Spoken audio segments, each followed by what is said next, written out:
The rocking chair on the porch creaked a familiar lullaby, mimicking the rhythm of my breath. Each sway was a quiet beat in the symphony of my solitary life here in rural Alabama. The scent of honeysuckle clung to the humid air, a sweet, cloying reminder of summers long past. I was Liz, a resilient 54-year-old widow, and this porch, this small home, this quiet routine, was both my sanctuary and my gilded cage. It had been 15 years since the last time I'd felt the solid weight of Daniel's hug, since I'd seen the flash of his ambitious grin as he packed his worn duffel bag. "I'm going to make something of myself, Mom," he'd promised, his young eyes alight with the fierce, undeniable pull of the city. "I'll send for you. We'll be set. I'll call every Sunday. I swear." He had called for a while, Sundays. Then it became sporadic Tuesdays, then holidays, then birthday cards, increasingly terse, increasingly distant, and then silence. A deafening, aching silence that had stretched for what felt like an eternity. Daniel, my only son, the boy I had raised alone after my husband's early passing, had simply faded into silence. Every morning, the first thing I did was check the mailbox. Not for bills, not for circulars, but for a letter from him. Every evening, before bed, I glanced at the landline, hoping to see a missed call, a new message. The dial tone, a flat, unchanging drone, became the sound of my unspoken heartache. He was out there, somewhere in the sprawling metropolis, living the grand life he'd always dreamed of. And I was here, suspended in time, clinging to the lingering dream of his return, or at least a call. My humble life revolved around that dream. My small home, meticulously kept, was a shrine to his childhood. His crooked crayon drawings still adorned the refrigerator, faded and curling at the edges. His worn baseball glove sat on the bookshelf, gathering dust. I cooked his favorite meals, even though there was no one to share them with, and sometimes I'd set an extra plate at the table, just for a moment, just to imagine him there. The town was small, a speck on the map, where everyone knew everyone else's business. Mrs. Gable, my nosy neighbor, would often ask, "Heard from Daniel lately, Liz? Big city life, huh?" They forget their roots. Her words, meant as casual conversation, felt like tiny darts, piercing the fragile shield around my heart. I'd offer a tight smile, mumble something about him being busy with his career, and retreat back into the quiet dignity of my solitude. There were moments late at night when the loneliness became a physical ache. I'd trace the lines on old photographs, Daniel as a toddler, grinning impishly, Daniel at his high school graduation, so tall and full of promise. I'd remember the sacrifices, working extra shifts at the diner, patching his clothes, forgoing my own needs so he could have a better chance than I ever did. I'd poured every ounce of my being into raising him, fostering his ambition, cheering him on, and he had soared right out of my life, leaving me behind like an empty nest. I never regretted it, not truly. A mother's love isn't conditional, but the abandonment, that was a different kind of pain. It wasn't just his absence, it was the chilling silence, the feeling of being erased. Was I not worth a call, a single letter, after all these years? The ache had become a constant companion, a dull throb beneath my ribs. It affected my sleep, my appetite, even my small joys, tending my modest vegetable patch, exchanging pleasantries at the local grocery store, felt muted, seen through a haze of quiet desperation. Hope, that persistent, irrational flicker, refused to die. Every sunrise brought a fresh, silent prayer for a sign, any sign that my son still remembered me. One sweltering afternoon, a week after my 54th birthday, which predictably passed without a word from Daniel, I was in my garden, weeding the stubborn crabgrass, when a sharp pain flared in my side. It wasn't the usual ache of an old woman's joints. This was different, a searing, unfamiliar fire that made me drop my trowel and gasp for breath. I clutched my side, doubling over, the world spinning around me. The pain subsided, leaving me breathless and shaken. I dismissed it as indigestion or perhaps a pulled muscle. But the incidents became more frequent, more intense. A gnawing fear began to creep into my carefully constructed peace. I ignored it, rationalizing it away. I had always been strong, resourceful. I had to be, for Daniel. But one morning, I woke up soaked in a cold sweat, the pain a relentless vice around my ribs. This wasn't indigestion. This was something far more sinister. With a trembling hand, I picked up the phone, not to call Daniel, but to call Dr. Miller, our kind, elderly family doctor. The sterile white walls of Dr. Miller's office felt stark, impersonal. His kind eyes, usually crinkled with warmth, held a somber gravity as he looked at my test results. He spoke in soft, measured tones, using words like malignancy and advanced stage. My world tilted again, but this time it shattered into a million irreparable pieces. Terminal, with little time left. The words echoed in the silence of the room, each syllable a death knell. All the mundane worries of my life, the weeds in the garden, the silence of the telephone, the never-ending hope for a call, suddenly evaporated, replaced by one singular overwhelming thought: Daniel. The quiet ache in my heart transformed into a desperate, burning yearning. This was it, my last chance. I had to see him, to hear his voice, to tell him I loved him, to perhaps, just perhaps, understand why he had vanished.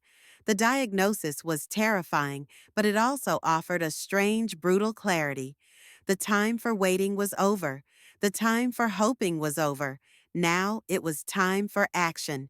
A fierce resolve ignited within me, burning away the fear.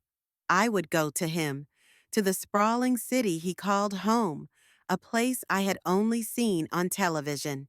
It would be a journey into the unknown, a desperate gamble with my remaining time and strength. I didn't know what I would find, or if he would even want to see me, but I had to try. I owed it to the boy I had raised, to the mother I still was, and to the aching heart that demanded one last attempt at connection. My final act, my last bloom, would be for him. The doctor's words, terminal, little time left, echoed in the cavernous silence of my mind, a death knell that stripped away every mundane worry, leaving only one raw, desperate yearning. Daniel, my son, the boy I had poured my entire existence into. I had to see him, one last time. The journey from rural Alabama to the sprawling urban labyrinth of New York City was a blur of bus station fluorescent lights, hurried transfers, and the overwhelming cacophony of a world utterly alien to me. I clutched my worn purse, containing my meager savings, and a dog-eared photograph of Daniel as a mischievous 10-year-old. My small suitcase, packed with my Sunday best and a lifetime of unspoken longing, felt impossibly heavy. Each mile brought a fresh wave of nausea, the physical manifestation of my illness, but the burning need to find Daniel propelled me forward. The city hit me like a physical force.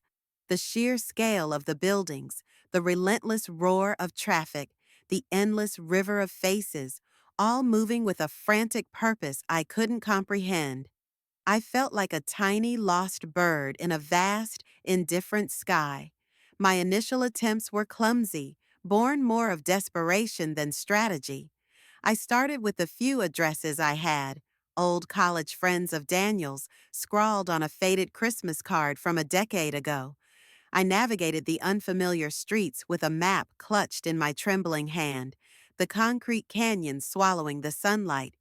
My calls were met with polite, then increasingly impatient, deflection. Daniel? Oh, he's really busy these days. He moved on, Mrs. Hayes. Big shot now. The evasiveness was a cold premonition, chilling me more than the autumn wind whipping down the avenues. Undeterred, I moved to his former schools. The hallowed halls of his prestigious university seemed impossibly grand, filled with bright-eyed, ambitious youths who knew nothing of the desperate plea in an old woman's heart. The registrar's office, a bureaucratic maze, offered only a polite, "We cannot disclose personal information, ma'am." My hope, though battered, stubbornly refused to die.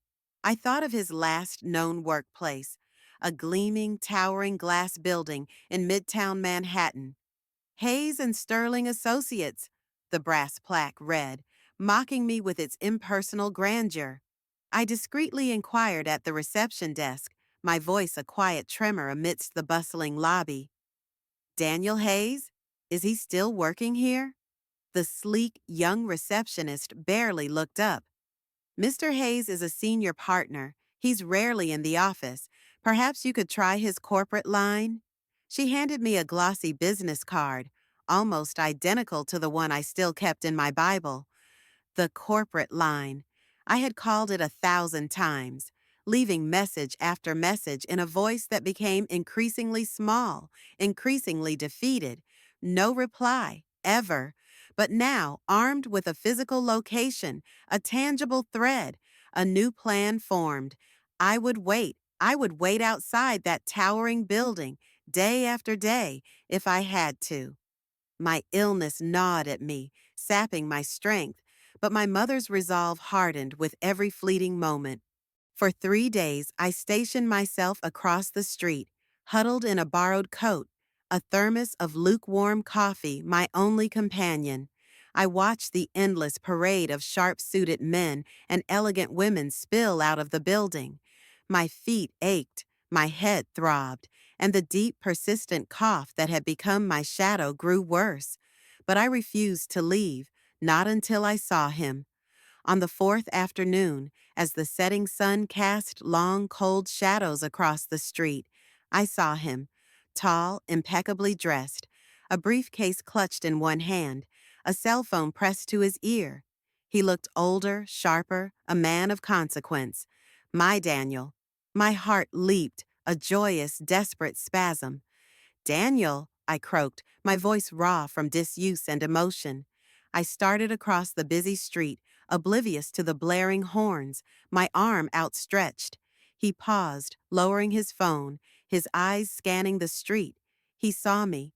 His face, usually so composed, registered a fleeting moment of recognition, then something else. Not joy, not surprise, something akin to panic. He looked around frantically, as if searching for an escape route. Then, to my utter disbelief, he actually grimaced. He didn't run towards me. He didn't smile. Instead, he made a quick, almost imperceptible gesture to the woman beside him, a woman I hadn't noticed until then. She was stunningly beautiful, clad in a sleek designer coat, her hair a perfect cascade of blonde. She exuded an aura of sophisticated confidence that made me, in my rumpled coat and worn shoes, feel suddenly small and terribly out of place. His wife, I realized with a fresh wave of dread. His city wife. "Mom?" he said, his voice flat, devoid of warmth. He didn't move towards me, didn't offer an embrace. He simply stood there, a few yards away, his expression hardening. "Daniel, my boy," I managed, pushing through the pain, a sob catching in my throat. "I came all this way to see you. I I missed you so much." I finally reached him, my hand instinctively reaching for his arm, but he subtly recoiled. His eyes darted to the woman beside him, then back to me, filled with a chilling mixture of embarrassment and thinly veiled anger. "Mom, what are you doing here?" he whispered, his voice low, urgent, almost a hiss. He glanced nervously at his wife, who was now regarding me with a cool, appraising stare. "I needed to see you, son," I pleaded, my voice cracking. "It's important. I, I have something to tell you. He took a step back, pulling his arm out of my reach. Not here, Mom. Look, I'm really busy. This isn't a good time. The woman beside him, his wife, finally spoke. Her voice was smooth, polished, but utterly devoid of warmth. Daniel, darling, who is this? Her eyes, sharp and calculating, raked over me, from my worn shoes to my wind-blown hair. Daniel's face flushed. He took another step back, increasing the distance between us. No one, Chloe, just an old acquaintance. Look, Mom. He turned back to me, his voice now colder, sharper, laced with a brutal finality. You really shouldn't have come. This is highly inconvenient. I have a life here, a reputation. My heart, already fragile, shattered into a million pieces. The bustling city, the indifferent crowd, the noise, it all faded into a dull roar. Only his words, cruel and precise, resonated in my ears. Go home, Mom, he said, his voice hard, unyielding, his gaze fixed somewhere beyond me, as if I were a stain he wished to erase. You're making a fool of me. He then turned, placing a hand on Chloe's back, and began to walk away, quickly, purposefully. They merged into the stream of pedestrians, their backs to me, leaving me standing alone on the bustling sidewalk, the echo of his words reverberating in my ears. Go home, Mom. You're making a fool of me.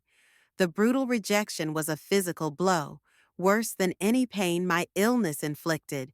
It wasn't just disappointment, it was utter devastation.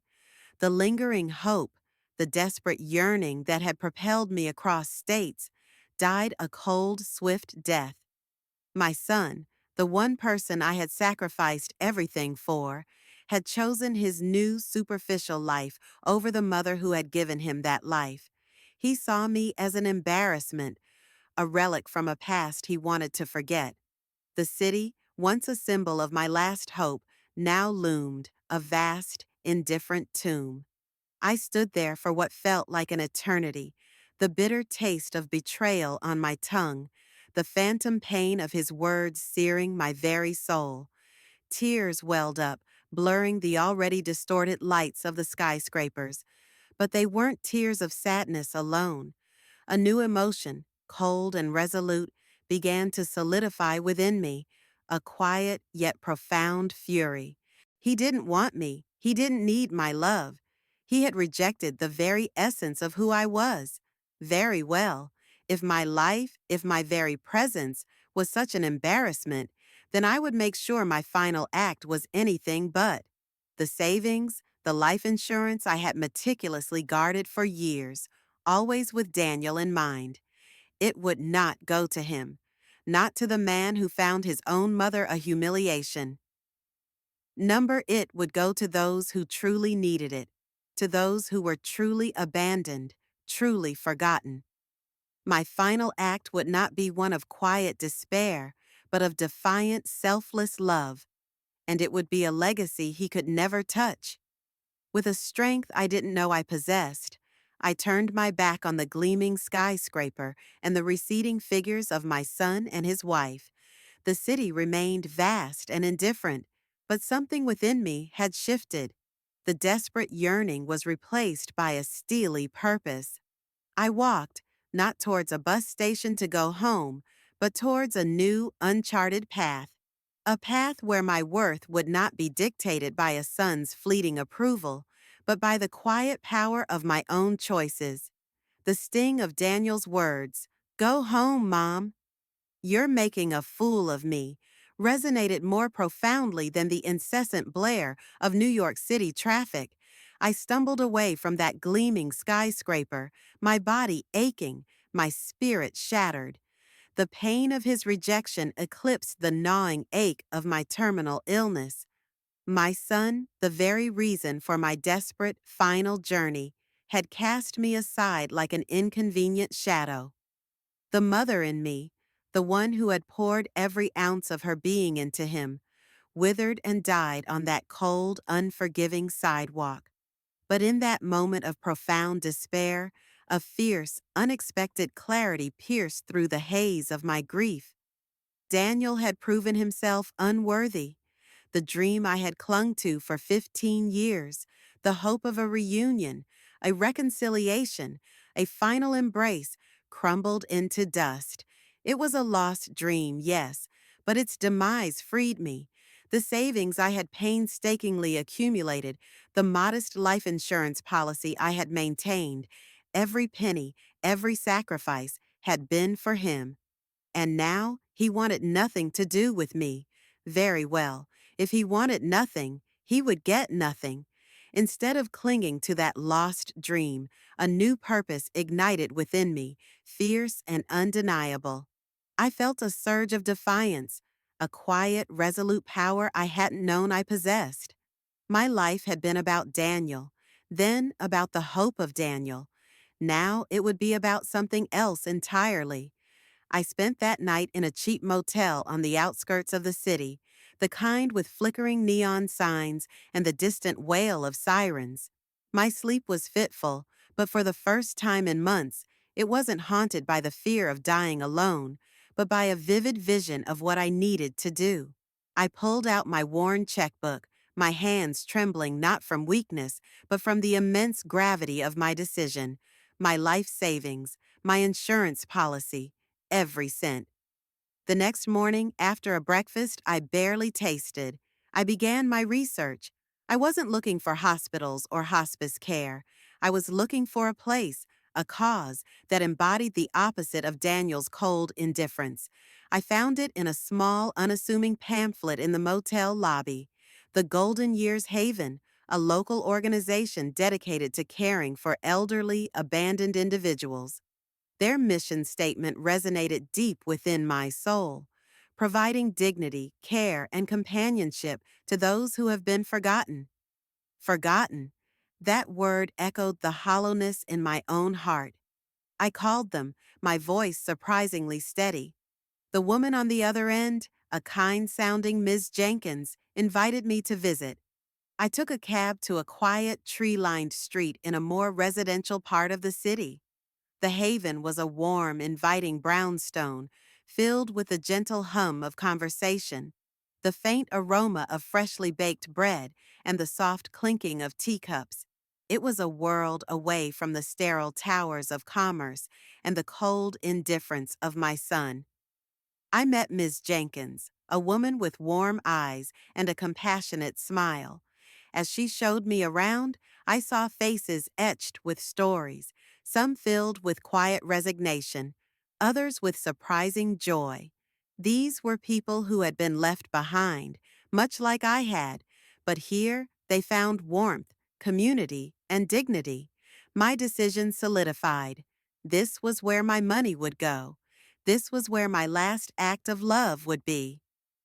I want to donate my life savings, I told Miss Jenkins, my voice unwavering, and my entire life insurance policy when the time comes, to your organization. Ms. Jenkins's eyes widened, then filled with tears. Mrs. Hayes, that's an extraordinary gift. Are you certain? More certain than I've ever been about anything, I replied, a profound sense of peace settling over me.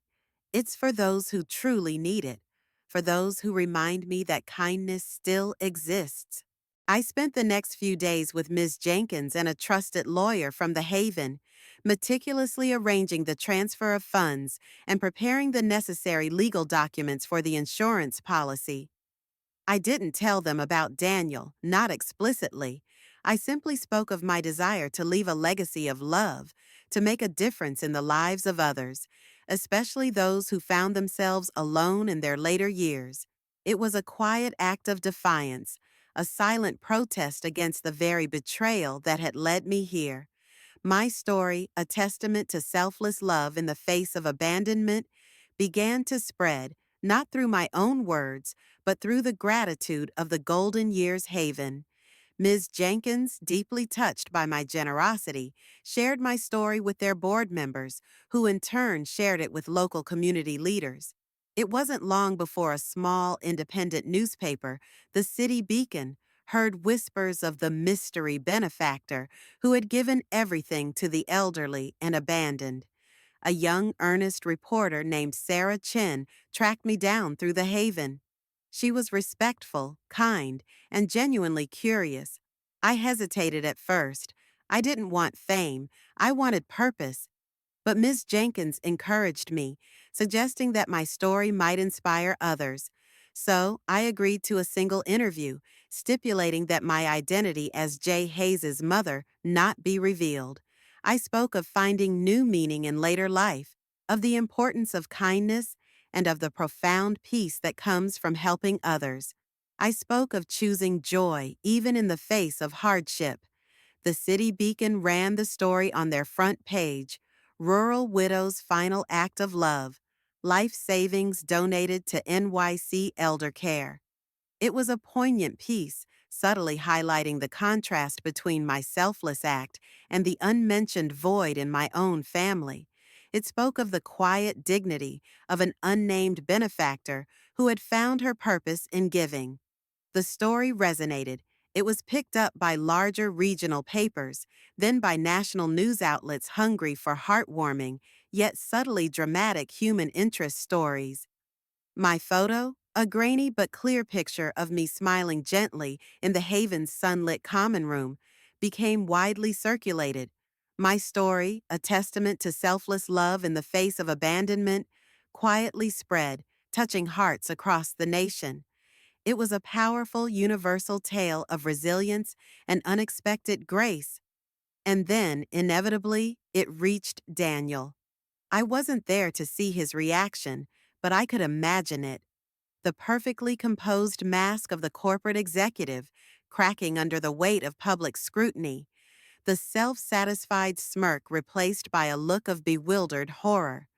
The whispers in his sophisticated city circles, not of his latest deal, but of the country mother who had just become a national emblem of selflessness, while he, her son, was conspicuously absent from her story.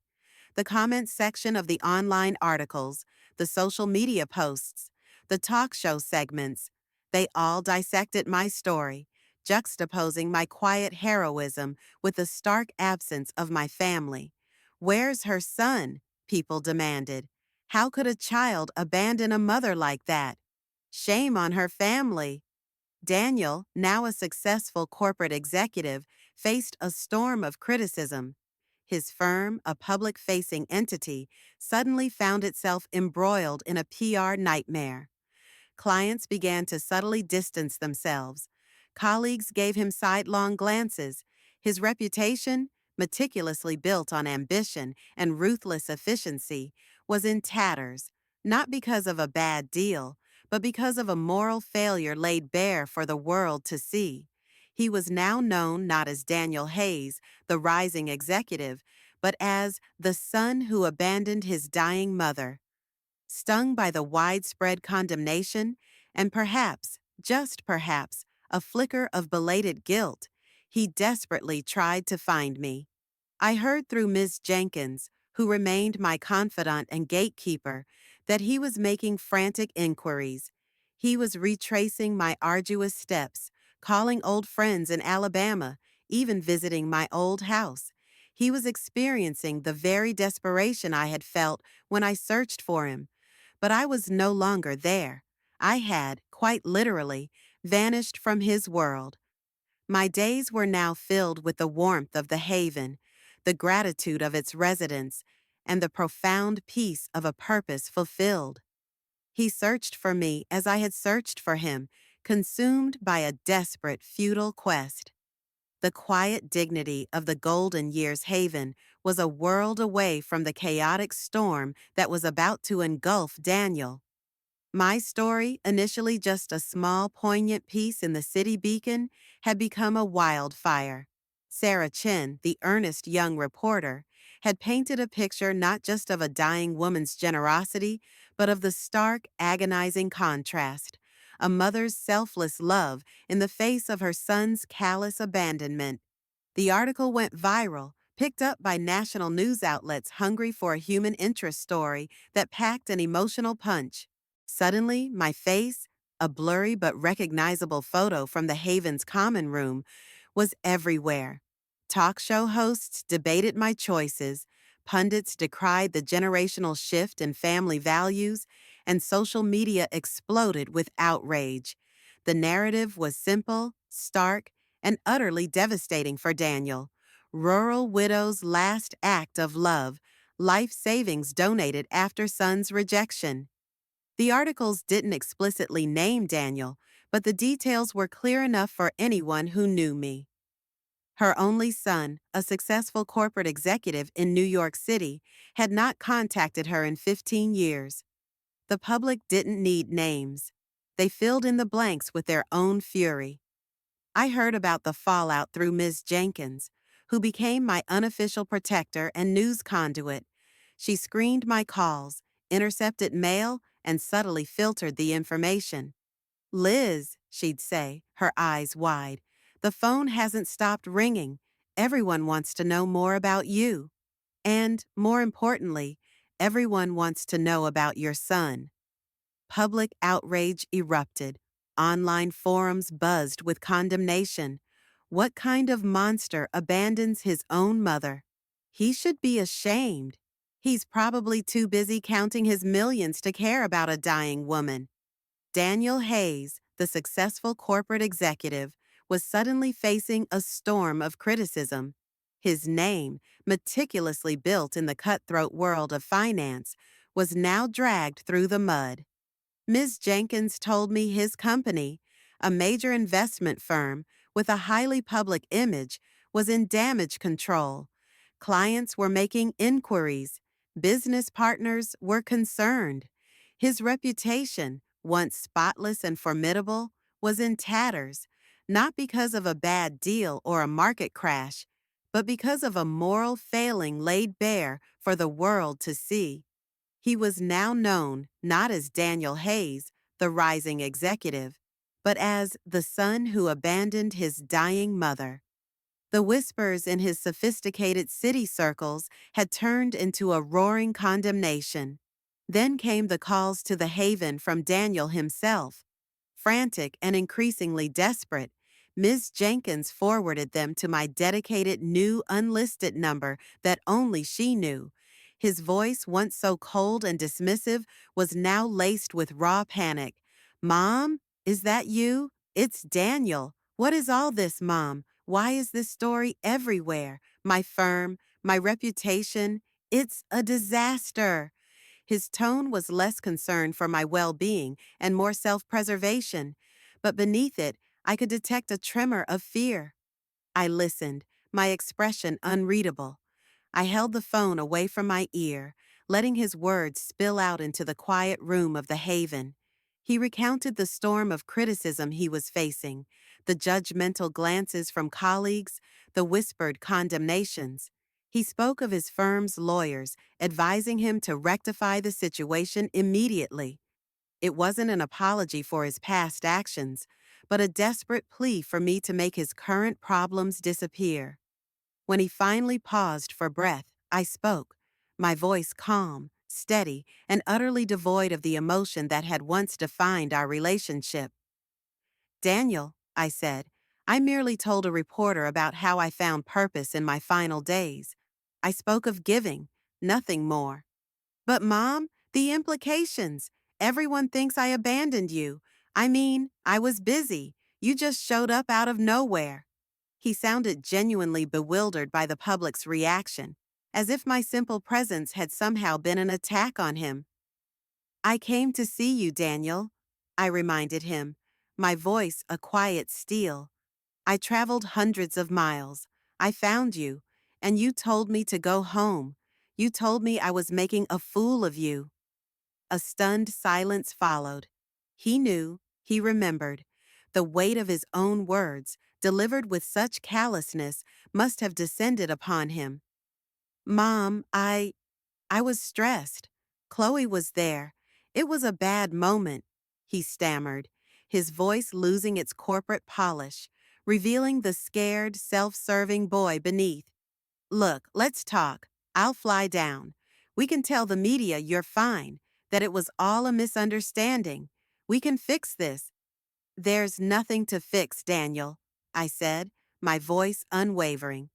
My story is simply the truth. And my truth is, I found my purpose. I found people who care, people who appreciate kindness, right here, among those you might call abandoned. The irony of the word hanging in the air between us was not lost on me. He sensed my resolve, the unyielding barrier I had erected. His pleas turned frantic, then desperate. Stung by the widespread condemnation and perhaps a flicker of belated guilt, he decided to try a different tactic. He would try to find me. He would retrace my steps, attempt to undo the public image that was destroying his life. Ms. Jenkins told me about it. Daniel, now famous for all the wrong reasons, began a desperate public search. He called old friends in Alabama pleading for my address. They, knowing my story, met his inquiries with cold politeness or outright refusal. He flew to my small hometown, appearing like an alien in his expensive suits, asking questions on the sleepy Main Street. He even went to my old home, hoping to find a clue. But the house was empty, locked up, waiting for sale. I had literally vanished. His attempts were widely reported, adding another layer to the unfolding drama. Abandoned son now desperately searching for elusive mother, read headlines, twisting the knife of public opinion even deeper. He was experiencing the very desperation I had felt when I searched for him, the frustration of unanswered calls, the bewildering anonymity of a vast world. But unlike me, who had searched out of love, Daniel was searching out of shame, out of a desperate need to reclaim his tarnished reputation. He was looking for a quick fix, not a genuine reconciliation. I saw the irony, a grim, satisfying symmetry. He tried to visit Daniel's former schools, just as I had, hoping for leads. He tried to inquire at the Haven, but Miss Jenkins, fiercely protective, politely informed him that I was under their care and wished for no contact. "She's found her peace, Mr. Hayes," I heard her tell him once, her voice firm, "and we intend to protect it." Daniel was now caught in a relentless public feedback loop of his own making. Every step he took to find me, every public plea, only served to highlight his earlier abandonment and desperation. He was being publicly scourged, not by me, but by the weight of his own past actions and the court of public opinion. He was searching for me with all the resources his corporate world could muster. But he was looking for the wrong Liz. He was looking for the quiet, compliant mother he could manipulate. That woman was gone. My days, meanwhile, were filled with a profound sense of purpose. I spent time with the residents of the Haven, reading to them, sharing stories, listening to their own tales of lives lived and sometimes forgotten. I crocheted blankets for the infirm. I taught a simple painting class, watching the elderly residents discover unexpected joy in color and form. My illness progressed, yes, my body growing weaker, but my spirit had never been stronger. I was loved, genuinely loved, by people who saw me for my kindness, not for my utility. I had found my true home, my true family, in the most unexpected of places. The noise of Daniel's desperate search became a distant, muffled echo, a fading clamor in the serenity I had finally found. I was unreachable, not because I was hiding, but because I was finally, truly free. The scent of blooming jasmine from the Haven's courtyard drifted into my room, a sweet, comforting presence. My body was growing weaker, the terminal illness relentlessly charting its course, but my spirit felt lighter, freer than it had in decades. The frantic calls from Daniel, the public outcry, his desperate, futile search, all of it had faded into a distant hum, an echo from a life I had purposefully left behind. In these, my final years, I was surrounded not by the silence of an empty home or the cold indifference of blood ties, but by the loving gratitude of the elderly men and women her generosity had touched. They were my new family, chosen not by birth, but by shared vulnerability and profound human connection. Mrs. Rodriguez, who I read to every afternoon, would hold my hand and tell me about her youth in Cuba. Mr. Henderson, a retired jazz musician, would play soft melodies on his harmonica for me, his eyes twinkling with appreciation. I spent my days in quiet contentment, knowing my final act of love had made a tangible difference. The Golden Years Haven thrived, its resources bolstered by my unexpected gift. New programs were implemented, more residents found solace, and the warmth within its walls grew brighter.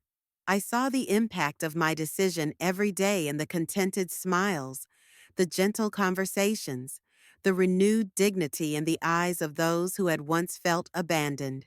This was my legacy, not measured in dollars or headlines, but in the quiet joy I witnessed daily. I had found a love far more profound than the one I had lost. It wasn't the passionate love of a husband, nor the unconditional love I had once yearned for from my son. It was the pure, uncomplicated affection of people who saw me for my kindness, not for my perceived usefulness. They didn't know me as a country mother or a dying woman. They knew me as Liz, the quiet benefactor, the kind presence, the friend, and that was enough. More than enough.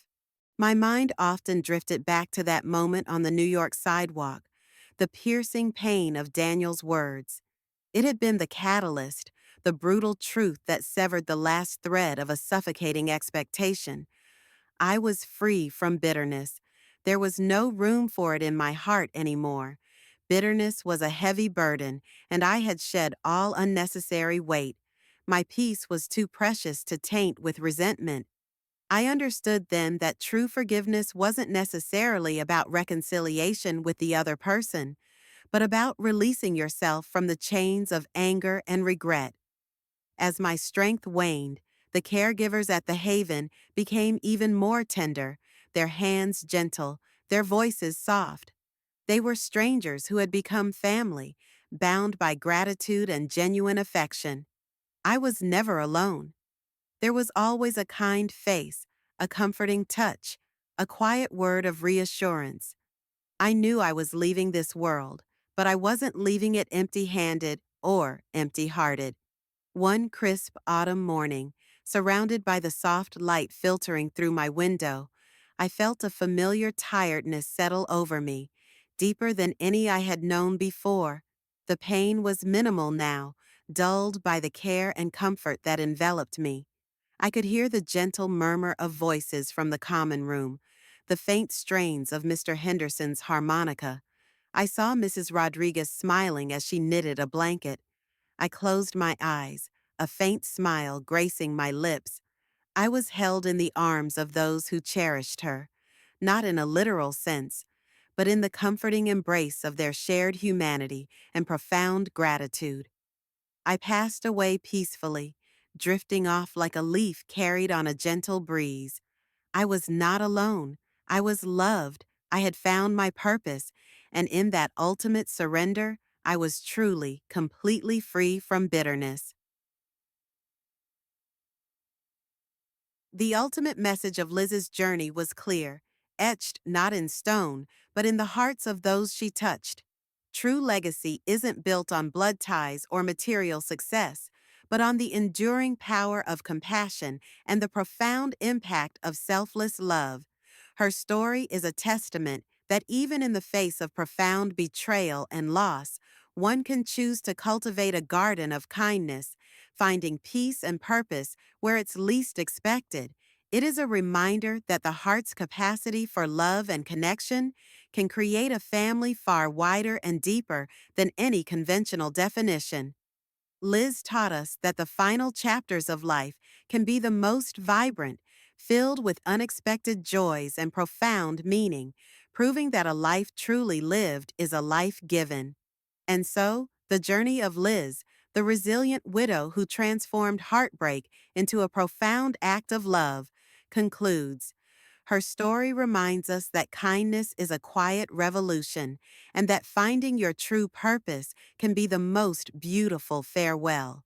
If Liz's journey touched your heart, if her resilience inspired you to look for purpose in unexpected places, please consider liking this story, subscribing for more narratives that explore the depths of human spirit and the power of compassion, and commenting below with your thoughts and reflections. Your insights are incredibly valuable to us, and we truly appreciate you sharing this moment with us. Thank you for reading, and we hope to connect with you again soon.